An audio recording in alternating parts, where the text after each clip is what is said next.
I've carried the canyon's dust in my soul for years. It was the grit of a lonely life.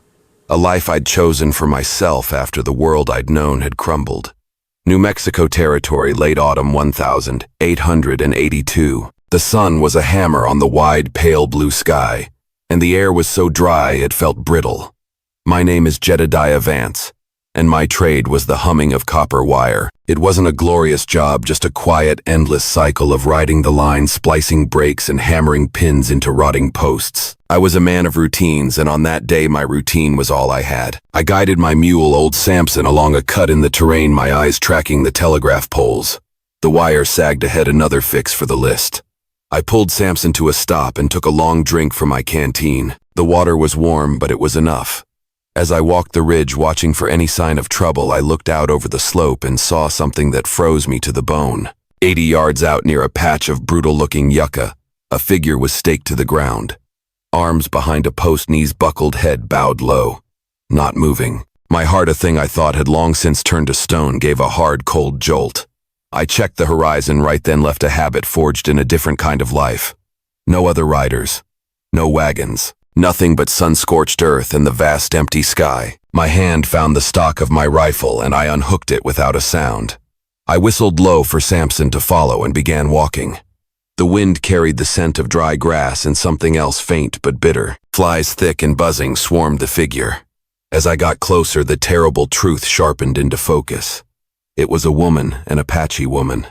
Her skin was darkened by the sun, but not evenly. Patches of her cheeks and shoulders were a raw, angry red where her deerskin dress had fallen away. The dress itself was torn from her shoulder to her waist, and a leather cord crusted with dust and blood still held the broken strands of beads. One foot was bare, the other in a cracked moccasin. Her ankles were swollen, and I could see a faint tremor in her legs. I slowed, rifle still low but ready. She wasn't dead, not yet, but she was a hair's breadth from it. She didn't look up as I approached. Her face was tilted down, eyes barely open, jaw slack. Her lips were dry and split. I saw dried blood on her inner thigh, and her breathing was a ragged, shallow rattle. I knelt in front of her, resting on one knee. Sweat ran down my temple. The sun was a physical weight pressing down on us both. Her eyes twitched, trying to focus on my face. The streaks on her cheeks, I couldn't tell if they were from tears or just the mix of sweat and dirt. Her lips moved, trying to form a word, but no sound came. She wasn't going to last much longer. I slid my knife from my belt, showing her the blade slowly in the light so she wouldn't panic. She didn't flinch, just blinked. "All right," I muttered, my voice hoarse in the dry air. "Easy now." The rope was tied tight behind the post. I worked the blade carefully and the cord snapped. She pitched forward as soon as the tension gave, and I caught her with both arms, one beneath her shoulders, the other behind her knees. She was lighter than I expected, a frail bundle of sun-cooked flesh and broken spirit. As I lifted her, her head rested weakly against my chest. Her body radiated a feverish heat. Her fingers curled weakly against my coat, but she didn't speak. There was no time to waste. I carried her back up the hill, Samson, shuffling nervously as I approached. "You're all right," I said under my breath, more for my own benefit than hers. I draped her across the mule's back with care, tying a strap loosely to keep her from falling. Then I climbed up behind her, steadying her body with one arm as I turned Samson toward the South Canyon. My cabin was about 4 miles from here, a forgotten wreck of a place left by a prospector a decade ago. It was a miserable, rotted-out shack, but I'd patched it up enough. A roof that didn't leak much, a cot, a stove, a small stream nearby. I'd planned to check 3 more miles of wire before sundown, but that didn't matter anymore. Her weight leaned heavy against my arm as we rode. Every few minutes I checked her, breathing shallow but steady. I didn't know who she was. I didn't know what she'd done to be left out there like that. But I knew that no one deserved a death like that. The sun dipped low behind the canyon wall by the time we reached the ravine where my cabin sat. The air cooled as we descended. I rode slowly down the incline, one hand on the reins, the other wrapped firmly around the woman's waist. She hadn't stirred once during the ride. Her breathing was shallow but steady, her head resting against my shoulder, her body too limp to resist the sway of the mule's gait. By the time we reached the cabin, the light was fading fast. I dismounted and caught her as she slid, lifting her like a child. Her head lolled back, exposing the angry red blisters on her neck and collarbone. The cabin door creaked as I nudged it open with my boot. Inside, it smelled of leather tobacco and old wood smoke, the scent of my lonely existence. I laid her carefully on the cot, adjusting the pillow beneath her head. Her arms stayed curled inward, her hands still clenched as if the ropes were still holding her tight. I pulled the blanket over her, hesitating as I saw the full extent of the tear in her dress. I looked away and gently covered her up. Her breathing hitched. I took a step back. "You hear me?" I asked, my voice low. She didn't answer. I crouched by the stove, stoked the embers to life, and set water to boil. Then I poured a measure of clean drinking water into a tin cup and walked it back to the bed. She didn't respond when I pressed the cup to her lips, but when I tilted it, she swallowed. A few slow gulps, then a weak cough, dry and small. I sat beside the cot for a long while, the cup in my hands. I had 100 questions, but none of them seemed worth asking. By nightfall, she was burning with fever. I soaked a cloth in cool water and pressed it to her forehead, her neck, her arms. Her skin twitched beneath my touch, but she didn't wake. The cabin stayed quiet except for the ticking of the stove and Samson shuffling outside. Around midnight, she started to mutter in her own tongue, whispers and fragments. The words were hoarse, broken, carried by heat and fear. I didn't understand any of it, but I stayed close, sponge in hand, pressing coolness where I could. I didn't sleep. I just sat there every so often, refolding the cloth and replacing it, watching, waiting, and wondering what kind of cruelty could have led to this, who had staked her out there, and why. Mostly, though, I just thought about what it meant that she was here now in my bed in my home. The next morning, just before dawn, she opened her eyes. Black eyes, dry and clouded with confusion. She flinched hard when she saw me, instinct pulling her body backward, but her muscles failed her. She whimpered, curling into herself, one arm dragging the blanket higher up her chest. "Easy," I said. I didn't move toward her. I just raised my hands slightly and stepped back. She stared at me, scanned the room, then looked down at herself. Her chest rose and fell faster now. "You're safe," I said. "You're not tied anymore. I found you yesterday. You were barely breathing." Her lips moved, trying to form a sound. Nothing came. I reached for the cup and poured new water, then set it gently on the edge of the cot. She didn't reach for it. "You want it?" "It's there," I said, and backed away to the far corner of the room. She waited several minutes before slowly pulling herself up on one elbow. Her hand trembled as she took the cup. She drank slowly. Every swallow seemed to hurt. When she finished, she spoke. Just one word. "Why?" I didn't answer right away. I didn't know how to. "Leaving you," I finally said. She watched me closely. Her brow was drawn tight, eyes weary. She didn't trust me. Maybe she never would. But she was alive. After a while, she asked again, her voice rasping. "Where?" "Canyon," I said. "My place. You're about 4 miles from where I found you." She glanced at the window, then back at me. "How long?" "Day and a half. Maybe 2. Her jaw flexed like she was trying to remember something. Then her fingers clutched at the edge of the blanket. She winced, likely from the bruises under the surface. Her throat worked hard as she forced out a name. "Nuna." I looked at her. "My name," she said. "Nuna." I nodded once. "Jedediah." She repeated it softly. "Jedediah." And then silence again. The questions hovered in the air between us. What would be done to her? What she had done, if anything? Why she had been tied like that, I didn't press. I got to my feet, stretched my sore legs, and walked toward the stove. "Rest," I said, not turning around. "I'll bring food when you're ready." As I ladled a bit of stew into a small bowl, I heard her shift under the blanket. I wasn't sure if she trusted me, but she hadn't asked me to send her away, and for now that was enough. Nuna didn't leave the cot that day. She barely moved. Her body remained wrapped in the blanket, one hand always gripping the edge of the fabric tied across her chest. She slept on and off in long, shallow cycles. Whenever she woke, her eyes would dart to the cabin door first, then to me, always watching, always measuring. I gave her distance. I didn't speak unless she did first, and she didn't speak much. I kept my movements slow, deliberate, like working near a spooked horse. Every noise from my boots on the floorboards, every shift of my coat echoed louder in that quiet space than it had any right to.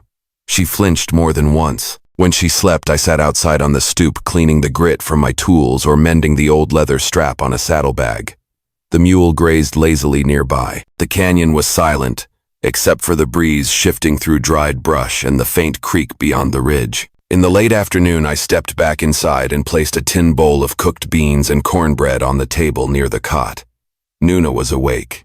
She sat half upright, knees drawn up beneath the blanket. Her face was pale under the bronze, her skin still dry and fever-warmed. Her lips had stopped bleeding, and the bruises down her arm had darkened. "I'm not sick," she said quietly, as if I might be thinking otherwise. Her voice was a little clearer now, still low and cracked. I turned from the table, resting one hand on the back of a chair. "Didn't say you were." She didn't move. I stepped away back toward the stove. "Food's warm. Take your time." After a minute, she shifted, her bare feet hitting the floor. She winced as she stood. The dress hung awkwardly on her, still torn across the shoulder and chest, though she kept the blanket wrapped tightly around herself. Her knees buckled slightly. She caught herself on the edge of the table. I stayed where I was.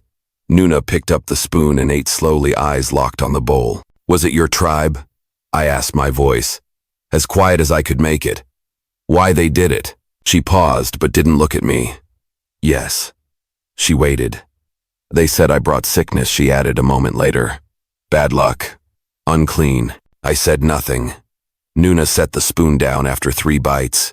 "I didn't believe you," I said. "You don't know me. I know what I saw." She finally looked at me, her jaw clenched. I didn't press. Instead, I pulled out the second chair and sat down. "You're safe here. Nobody comes this way." "I was left to die," she said, almost like a challenge. "You're not dead." We sat in silence. The fire crackled inside the stove. Outside, the sky dimmed. "Why do you live out here?" she asked. "War ended," I replied. "I don't want to go back east. Too many ghosts." Nuna gave a small nod. "Same." I leaned forward slightly. "You got somewhere else to go?" She didn't answer right away. Her eyes dropped back to the bowl. "Number?" I nodded. "Then you stay as long as you want. No one will bother you." She looked at me again. "No one knows I'm alive. Maybe that's good." Her breath came slower now. Her shoulders eased. I stood and took my coat from the wall peg. "I'll sleep outside tonight. You take the bed. You already gave it." "I'll stay near," I said. "Not too close." Her fingers tightened on the blanket again, but she nodded. I stepped out into the dark. Samson was already bedded down near the fence. I set down a folded wool blanket near the fire pit, laid my rifle beside me, and eased myself to the ground. I stared up at the canyon rim stars beginning to punch through the black. Inside, she was still scared. That much was obvious. Her trust was paper thin. She hadn't asked what I wanted from her, maybe because she assumed the answer. Most women in her place would have, but I hadn't come out here for her. I wasn't looking to save anyone. Still, the thought of her tied out there under the sun, left for the buzzards, I couldn't get it out of my head. That wasn't something you forgot. I'd done what I could. Now she'd decide the rest. I rolled onto my side, eyes half closed, listening for the slightest movement inside the cabin. But she didn't come to the door, didn't call for me. She just stayed. And for now, so did I. I rose before the sun, as I always did. I moved slowly, careful not to let my joints crack too loud in the cold morning air. The fire I'd laid near the edge of the cabin wall had burned down to nothing but gray coals. I stretched out the stiffness in my back, rolled up the wool blanket, and slung it over my shoulder. The mule lifted its head but didn't bother to stand. A light wind rolled through the canyon, dry and sharp. I stepped quietly up to the cabin door, gave it a knock, then opened it without waiting. Inside, the cabin was still. The smell of wood smoke and old sweat hung faintly in the air. Nuna was curled on the cot beneath the blanket, eyes open, watching me. I set down the blanket near the stove. "Morning." She didn't answer. I filled the kettle and put it on the stove. "Water's hot soon. I'll go check the traps. Won't be far." Nuna sat up slowly, pulling the blanket tighter around her shoulders. Her voice came after a pause. "You always sleep outside." I shook my head. "Only when someone else needs the bed." Her gaze held on me. "You said ghosts." I didn't answer right away. I busied myself with the fire, feeding it a piece of dry cedar from the small stack near the stove. Flames caught, cracked. "Wife and daughter," I said finally. "Died in the same week. Back in Illinois. Sickness. Fever." Nuna blinked. Her arms tensed against her ribs. "You leave after?" "Didn't have much reason to stay. That was the end of it." I didn't offer more. She didn't ask again. When the kettle whistled, I poured hot water into a tin mug with crushed leaves from the tin labeled mint. I set it beside her on the small table without comment. Then I strapped on my belt, grabbed the rifle, and stepped out. I didn't go far. Just beyond the cabin ridge, where a line of iron traps waited near the creek. They were set mostly for rabbit and ground birds. Not much meat, but enough for 2 if stretched. One trap held a scrawny hare. I killed it quickly and slung it on a wire hook from my belt. When I returned, Nuna had dressed. She'd tied the deerskin dress as best she could, one sleeve knotted at the shoulder to hold it up where it had torn. Her hair had been combed with her fingers pulled into a single loose braid. The blanket now lay folded at the foot of the bed. She stood barefoot on the rough plank floor, watching the door like she expected someone else to come through it. I stepped inside and hung the rabbit near the stove. We'll boil it slow. Add beans later. Nuna nodded once. Her eyes moved to the side table where my tools and spools of wire sat. What is your work, she asked. Telegraph lines, I said. Repair and keep them running. Government don't send men often, so they pay good for the few of us who will ride out this far. I fix wires every week, sometimes longer if a storm hits. She stepped closer to the table. Her fingers traced one of the metal spools. You go far. 50 miles sometimes. Always come back here. Nuna looked up from the wire. Why here? I shrugged. Nobody else wanted it. I like quiet. Her expression softened a little at that. Later that morning I skinned the rabbit while she swept the floor using the pine bow broom. The simple rhythm of chores gave the cabin life. No one spoke much, but the silence wasn't the same as the day before. It was shared now. I boiled the meat in the cast iron pot. I added salt, pepper, and the last of the dried onion. Nuna sat at the table. You had family, she said, her voice cautious. I nodded. Now you don't. That's right. She was quiet for a while. Then me too. I looked at her, not just at her face, but her posture. The way she sat stiffly even now, like she still expected pain from the next word, or the next man. You were cast out, I said. They said I brought death, she answered. Illness came. They blamed me. I wasn't sick, but people died. Old ones, a child. You were alone after. They tied me at night, took me in the morning to the rock fields, left me there. I didn't speak. I stirred the pot, steam rising from the rabbit meat as it boiled slowly. She asked thinly, softly, almost inaudibly. Why did you cut me loose? I glanced at her. Didn't feel right to ride past. That's all. I nodded. That's all. She studied me for a long moment. Then she stood and walked to the door. She didn't open it. She just stood there, hand on the frame, staring out toward the sunlit bend in the canyon where Samson still grazed. If I go, she said, I die. You don't have to go. She turned her head just enough to look back. If I stay, my voice was even. You do what you want. Stay as long as you want. Don't owe me anything. She stepped away from the door, crossed the room, sat down at the table again, and ate the stew without another word. By dusk, she had set the kettle herself and cleared the bowls without being asked. I watched her tie her hair again, slower this time with care. When I stood to head back outside, she looked up and said, You don't need to sleep on the ground. I met her eyes. All right. So I laid a bedroll near the hearth across the room from the cot. I didn't face her when we lay down for the night, but I listened and heard her breathing slow, steady. She slept fully this time, and for the first time since she arrived, she didn't flinch in her sleep. The days that followed settled into a quiet rhythm. Not planned, not spoken aloud, just something that happened naturally.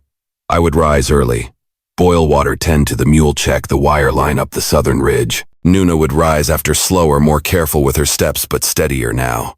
Each morning she swept the floor, folded the bedding, refilled the water pot. She didn't ask permission. She didn't wait to be told. On the 5th day, she took the broom from behind the door without a word and stepped outside. I watched from the corral as she began sweeping the stoop. Her braid fell forward over her shoulder beads, swaying gently as she worked. The deerskin dress still hung awkwardly on her body, torn at the neckline, patched now with a stitched scrap of an old undershirt I'd given her. The fit was uneven, but it covered her. I noticed, but I looked away. She didn't speak much that morning. I didn't either. Later, while she boiled rabbit bones for broth, I brought in a wire spool and began repairing a cracked relay box on the table. She sat across from me, watching my hands. You use this for messages. I nodded. Used to be whole towns waited on one wire to know if war was coming or peace or rain. She ran her fingers lightly along the copper coil. You believe in messages? I paused, my work looked up. Not like that. She glanced down, her voice lowered. I prayed someone would come. I watched her, my expression unreadable. Someone did. She didn't smile, but she held my gaze a few seconds longer this time before looking away. In the afternoon, we walked together to the creek. I carried the pail. She carried the linen cloths to wash. The trail was narrow and shaded. She stepped lightly, her feet still raw from whatever road had led her to that stake in the desert. I noticed she walked with her head higher, now shoulders looser. When we reached the creek, she crouched at the edge and soaked the cloths. I knelt beside her and filled the pail. After a while, she asked, "Were you a soldier?" I didn't answer right away. I just watched the way the water moved over stone. "Yeah," I said. "Union Army for years." "Did you fight some?" "Mostly scouted." "Fixed lines then, too." She rinsed one of the cloths and wrung it out slowly. "You lose many." I didn't look at her. "Too many." The air sat heavy between us. The wind moved through the dry grass, but neither of us did. "I see death in your eyes," she said, quiet. I nodded. "It never really goes." We stayed by the creek a while longer. When we returned to the cabin, she surprised me by saying, "I want to help, not just cook." "You are helping," I said. "I can do more." I thought for a moment, then gestured toward the shed where my supplies were kept. "Wire spools are low. You help strip the old line. I'll teach you how to splice." She didn't smile, but she nodded.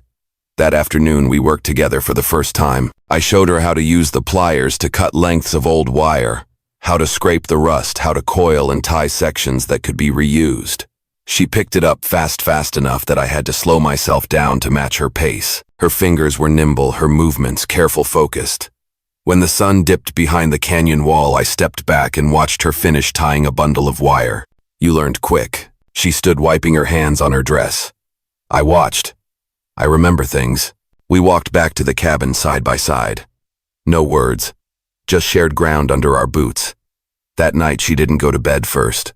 She sat by the stove long after the fire had dimmed her knees, tucked to her chest, a blanket around her shoulders. I sat across the room, cleaning my rifle in slow motions, one piece at a time. Eventually she spoke again. "They said I brought death because a child got sick," she said, her voice low. "But the child played near the mines, drank from the wrong stream. Everyone knew it. They just needed someone to blame." I didn't interrupt.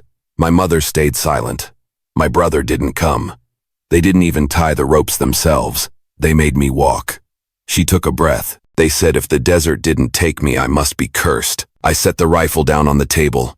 "You're not cursed," I said. She turned to me slowly. "How do you know?" "Because you're still here." She didn't say anything, but she didn't look away. Eventually she rose and crossed the room, walked right past me, then paused beside the bedroll near the hearth. "You sleep here again?" "If that's what you want," I said. "I don't know what I want," she replied. I waited. She looked down at the folded blanket, then back at me. "I'm not afraid anymore." I gave the smallest nod. "Good." She stepped closer, just a foot. Her voice was barely audible. "Can I sit beside you?" I motioned to the chair across from mine. She sat, and we stayed that way into the quiet of the night. No more ghosts between us, just the sound of firewood shifting in the stove and the soft presence of someone choosing to stay. That night, neither of us went to bed early. I sat by the stove, elbows on my knees, hands loosely clasped. My rifle lay disassembled on the table behind me, forgotten for now. Nuna remained in the second chair, the blanket still draped around her shoulders, her fingers fidgeting with the beaded edge of her torn dress. It wasn't warmth that kept us from sleep. It wasn't fear anymore either. It was something else, a shared attention neither of us could name, but both could feel. She looked at me, not like before, not with caution or guarded suspicion, but with something searching. Her head tilted slightly. Her lips parted like she might speak, but then she didn't. I finally broke the silence. "You need rest." Her reply was soft. "I've rested too long." We sat still for another few minutes. Then she stood, moved to the bed, but instead of lying down, she turned to face me. "I don't want to sleep alone." I didn't move. I wasn't sure what she meant. Or rather, I did, but I didn't trust myself to assume. "You don't have to," I said, my voice even. She walked over to me slowly. Her bare feet barely made a sound on the floorboards. When she reached me, she let the blanket slip from her shoulders. It puddled at her feet, her dress torn as it was revealed more than it covered. Her cleavage was prominent where the stitch had given again, one strap tied loosely against her collarbone. Her body was curved and soft skin bronze from sun, and scarred in places that weren't visible until now, but she didn't look down. She looked at me. My hands didn't move. Nuna knelt beside me, resting her hand gently over mine. "You haven't touched me once," she said. I nodded. "Not unless you ask me to." "I'm asking." I didn't speak. I stood slowly, took her hand. We crossed the cabin together, not hurried, not afraid. I didn't rush. I didn't pull.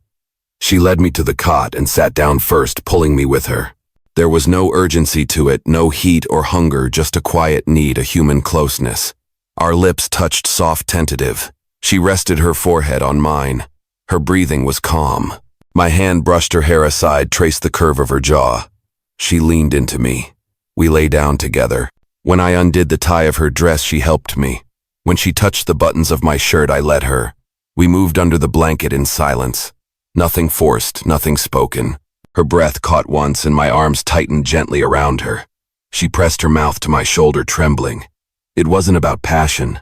It was about being seen, being chosen, being allowed to stay. When it was over, we didn't roll apart. She rested her head against my chest. Her arm lay across my ribs. My hand moved slowly across her back in quiet, rhythmic passes. In the dark, her voice came low. "You don't want me to leave?" "No," I said. "You still don't ask what I did. I see who you are now. That's enough." She let out a slow breath, the kind people don't take until they finally feel safe. "I didn't think I'd ever feel clean again," she whispered. I kissed the top of her head. "You were never dirty." The room was still. The ghosts, the stake, the tribe, the war, the losses, they didn't vanish, but they got quieter. We lay together as the wind scraped softly across the canyon walls. The mule grunted once in his sleep, and the coals in the stove burned low. When morning came, neither of us stirred until the sun touched the windowsill. And when Nuna finally rose, she was still naked beneath the blanket. She didn't hide. I sat up and watched her quietly as she dressed, as she tied the frayed strap over her shoulder with calm hands. She looked over her shoulder at me and said, "You're not alone anymore." I nodded. "Neither are you." We shared breakfast. Simple rabbit stew. No words, just glances. And when I stepped outside to check the line, she followed, not out of fear, but because she wanted to walk beside me. The canyon had changed, not in appearance. It was still dry, still windswept, still framed by jagged stone. But something in its silence felt different now. It didn't feel like absence anymore. It felt like privacy, like protection. Nuna walked beside me along the low ridge above the wire run. Her hair was tied back with a strip of leather I'd cut for her from one of my old gloves. It held the thick braid close to her neck, neat and tight. Her moccasins were mismatched, one old, one new, but she didn't stumble. Her feet had hardened. Her back was straighter. I carried the tool satchel and a fresh coil of wire. The wind tugged at the hem of my coat as I stepped around a broken post and knelt beside the base. Nuna crouched beside me. She was learning to watch how I worked, not just with her eyes, but with quiet attention. She didn't interrupt, didn't rush, but asked only when a question was ready. "Why do these lines matter?" she asked, her voice low, sincere. I twisted a section of copper as I spoke. "They carry messages, words from one town to another. News orders, warnings." She nodded slowly. "Before the wire riders, couriers. Took days. Now it takes seconds." "Right," I said. She watched as I stripped a damaged section, revealing the bright metal beneath. I handed her the pliers. She took them and held them properly, waiting for instruction. "Twist there just enough to bite." She did, careful and slow. It wasn't just about the wire. It was about the act of doing something together, of building, repairing, making use of time and hands and silence. After the repair, we walked the rest of the ridge in companionable quiet. When we reached the old well I'd covered months back, I took a long drink from my canteen and handed it to her. She drank, then wiped her mouth with the back of her hand. "Do you miss them?" she asked softly. I didn't need to ask who she meant. I nodded. "Every day." She looked down. "If I had a child," she hesitated, "I think I'd fight harder." "They loved her," I said. "They just didn't have anything left when the sickness came. No doctor, no medicine, just watching." Nuna's fingers tightened around the strap of the canteen. "That's worse." I nodded. She stepped closer to me, rested a hand lightly on my chest. "Do you think it's possible?" "Starting again?" "With time," I said. She leaned into me briefly, then stepped back. We continued the walk. By mid-afternoon, we returned to the cabin. She took to the stew pot while I stacked chopped kindling along the inner wall. It was the first time she'd moved around the space like she owned a part of it, not cautiously, not waiting for permission. That night after supper, we sat together on the porch. The stars were out. The canyon wind had eased. Nuna leaned her head on my shoulder, her knees pulled up beneath her dress. I held her hand in mine. Our fingers didn't move, just rested together, warm and still. She spoke quietly, the words soft enough that they nearly got carried off by the night. I dreamed they came back. My people. They said I had to go. My jaw tightened slightly. You're not going. I didn't say I would. I glanced at her. Would you want to? She hesitated. I think part of me wants them to want me, but not enough to go back. You belong where you're safe. I belong where someone lets me be who I am. She lifted her head, looked at me fully. Then I stay. We didn't kiss. Not this time. Not every moment needed one. But the weight of that sentence lingered between us, more powerful than affection, more binding than promises. Inside later, I sat on the edge of the bed and pulled off my boots. She changed out of her dress behind me. I didn't turn, didn't watch. She pulled the blanket back and slid beneath it. I followed after. As we settled, her bare foot found mine beneath the covers. She didn't move it away. I let out a slow breath, one I didn't realize I'd been holding since the first day I'd seen her staked to the ground, half buried, almost gone. The ghosts were still there, both of ours. But for the first time, they didn't feel so loud. And neither of us were alone anymore. The days moved faster now. Not because the weather changed, it was still dry, still cold in the mornings, but because the quiet between us had turned into routine, into rhythm, into something that felt like a life. I woke early as always, but now I'd wake with Nuna curled against me under the blanket, her leg looped over mine, her hair warm beneath my chin. Most mornings, neither of us spoke right away. We didn't need to. I'd kiss her temple. She'd squeeze my hand. Then we'd rise together, and the day would begin. By midweek, Nuna had taken on more of the cabin. She sorted the remaining dried food stores and wrapped the rabbit pelts tight in cloth for trade. She'd begun sweeping out the shed where the tools were kept, repairing a broken latch on the small cupboard. She asked for nothing, just did what needed doing. I let her. That morning I rode out to the northern bend alone, to check a downed line that had been humming strangely the night before. Nuna stayed behind tending the stew and boiling more water to scrub the floorboards. It was the first time in days we'd been apart for more than an hour. She didn't say it out loud, but I knew it made her uneasy. She'd clung to me just a little tighter before I left. I didn't say much either, but I'd fixed Samson's bell to the cabin door before I rode out, just so she'd hear it when I returned. I was gone until just before sunset. When I came back, the sky was red behind me and dust clung to my boots.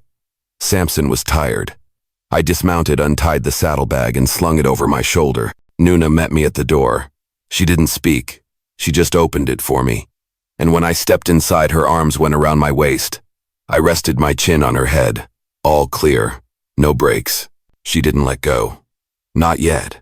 I dropped the bag and wrapped both arms around her. I kept thinking, she said softly. What if they came back while you were gone?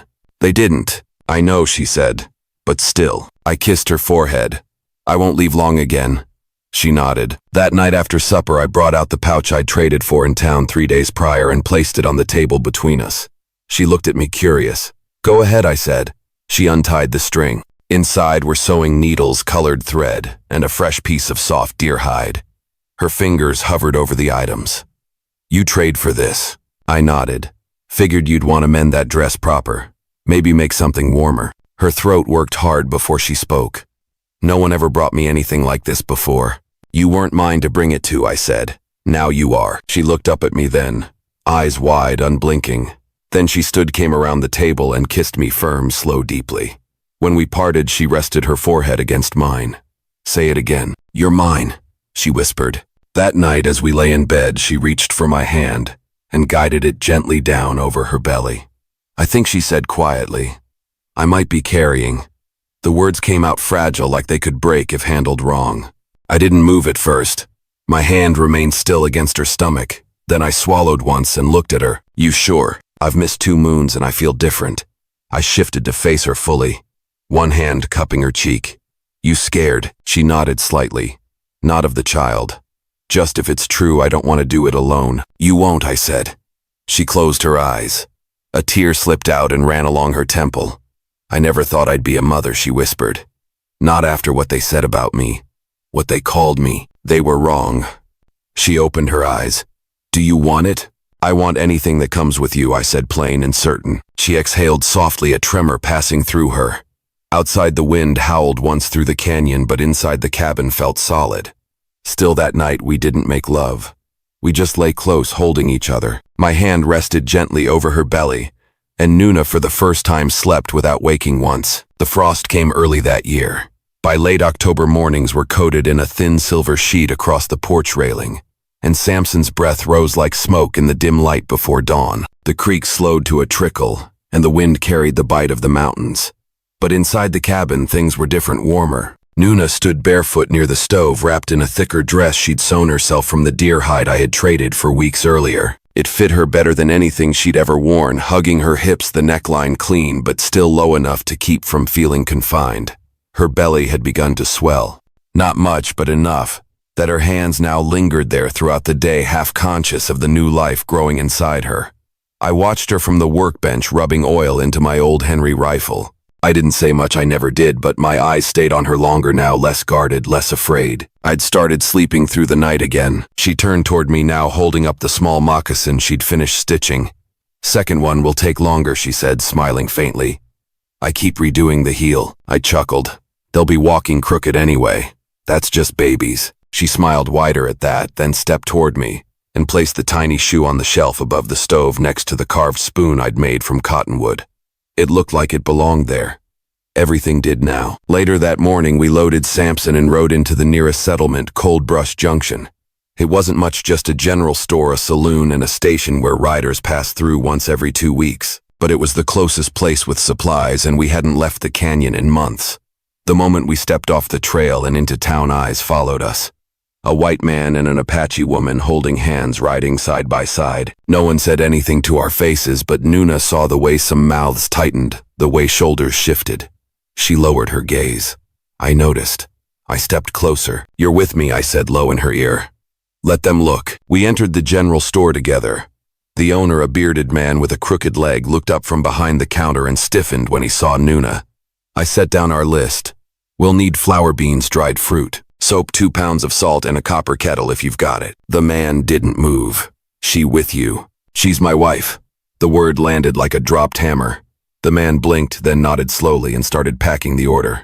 Nuna looked at me. I hadn't asked her yet, not with words, but I'd said it now plain in public.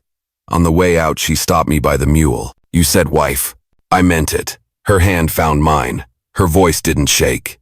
"Then ask." I took a breath, looked her dead in the eye. "You want to marry me, Nuna?" "Yes," she said.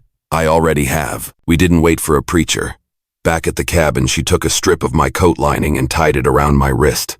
I tied a beaded band from her old dress around hers. No one else was needed. That winter, we finished sealing the roof. I built a second cot from pine boards, then laughed and tore it down when Nuna said the baby wouldn't need a separate bed for a long time. We started planting early in the thaw, turnips, carrots, and beans.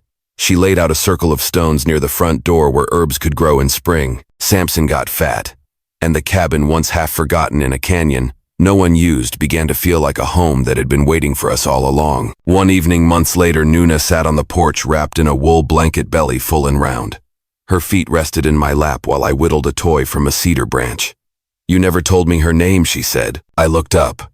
"Your daughter, the one you lost." My hand slowed on the knife. "Emma," I said. "Emma Vance." She nodded, eyes on the horizon. "Then this one will carry her name too." I said nothing for a long time. Then I reached over, took her hand, and kissed the inside of her wrist. We stayed there till the stars came out and the cold settled in around us like an old familiar coat. The ghosts hadn't left, but they didn't rule the house anymore. And in the canyon where silence once meant sorrow, it now meant peace. We had survived. We had stayed.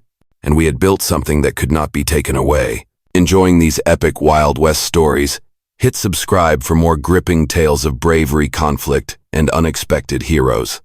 Now tap the video on screen to experience a story with a twist you'll never forget.